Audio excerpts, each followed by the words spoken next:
From their inception, games have had a persistent relationship with violence.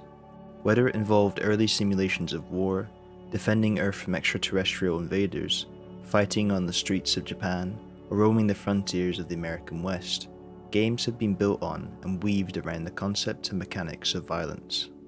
Now, I'm not going to go down the usual route of debating whether this relationship has had real-world effects on us as members of society, but I do think there is an interesting angle to explore about what this relationship has meant for games as an emerging medium. I want to make it clear here that I'm not against violence in games. I've played games from a very early age, and some of my favourite gaming memories have happened in titles that include violence. I'm also not focusing on games that make violence their whole purpose.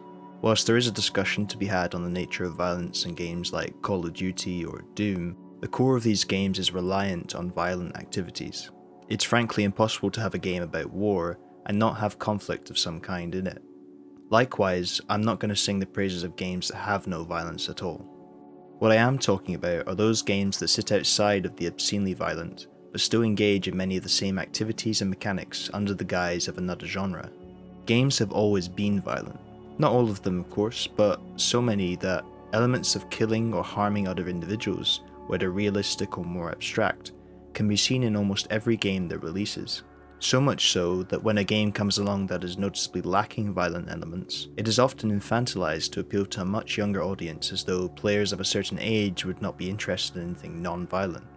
Even games that are largely aimed at children often tend to follow standard industry design practices that include attacking other entities, whether computer or human controlled.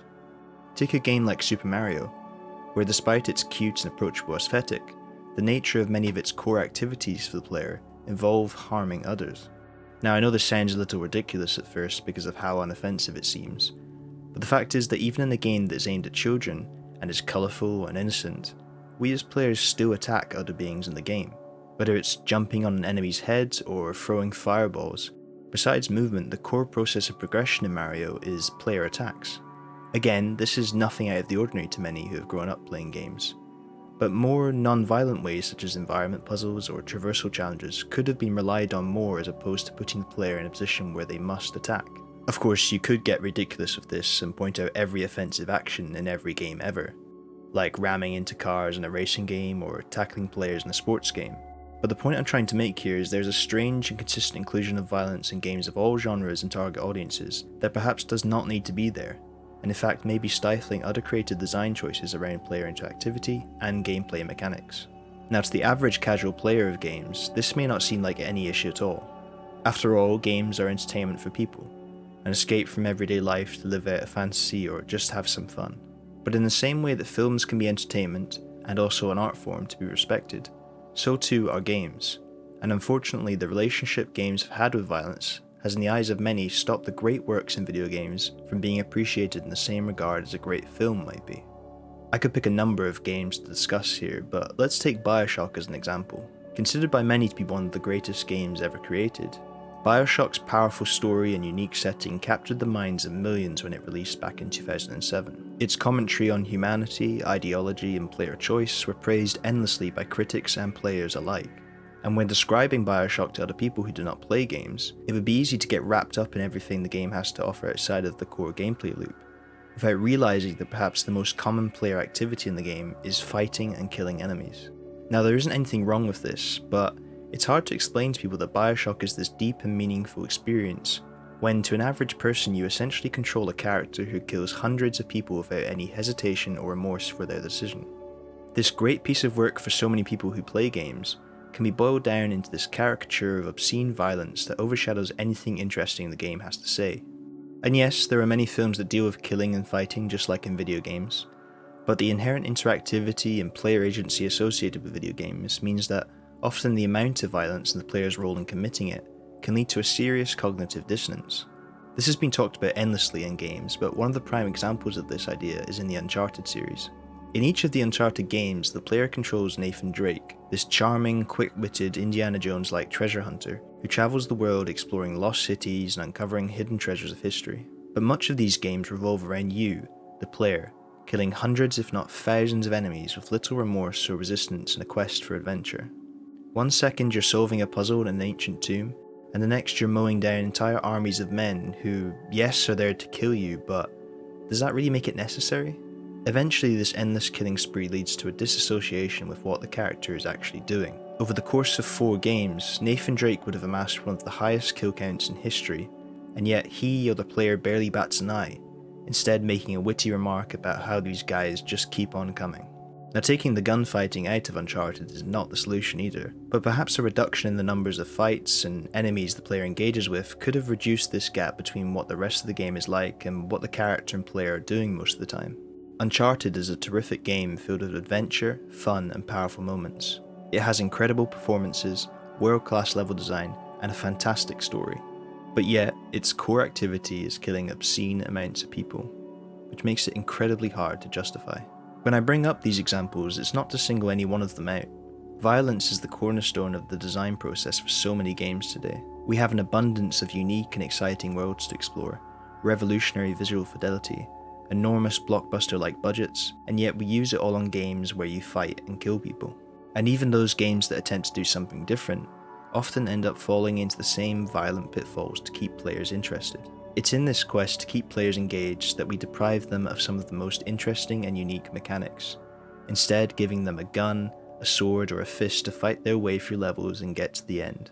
I think of all the ideas we have yet to see and the things that we have seen but were overshadowed by a violence-based gameplay loop. And it's not like there isn't a way around it.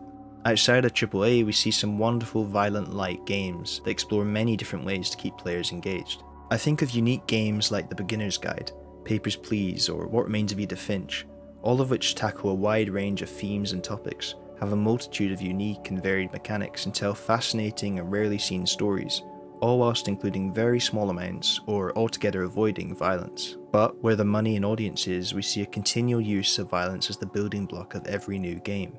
I'm not saying every game has to be as unique as some of these are, and I'm sure there are many other problems with these games, but their attempts to create interesting mechanics and tell stories aside from violence is incredibly refreshing and, more importantly, just as engaging. Not to mention that showing any of these games to non-gamers would almost certainly garner a different reaction in showcasing the usual stereotypically violent products our industry so consistently produces.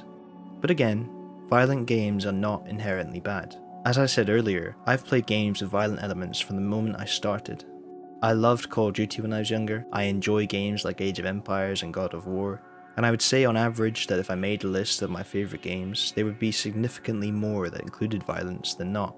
Many people who play these kinds of games know the catharsis and stress relief from jumping on and getting into some death matches by yourself or with friends to blow off some steam after a stressful day at school or work or whatever's getting you down in life. And for many games, the violent elements are used appropriately and are integral to the story, understanding, and enjoyment of the game.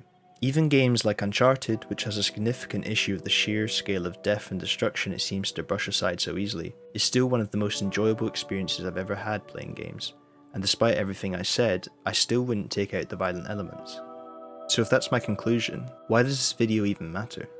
Well, games are a young and exciting medium. They stand tall, shoulder to shoulder with books, films, and other art forms, and those of us who play games know what they can do, say, and achieve with their stories, mechanics, and gameplay. But often, the power games are capable of is overshadowed by their obsession with violence and violent activities that make it impossible to compare many great games to works from other disciplines.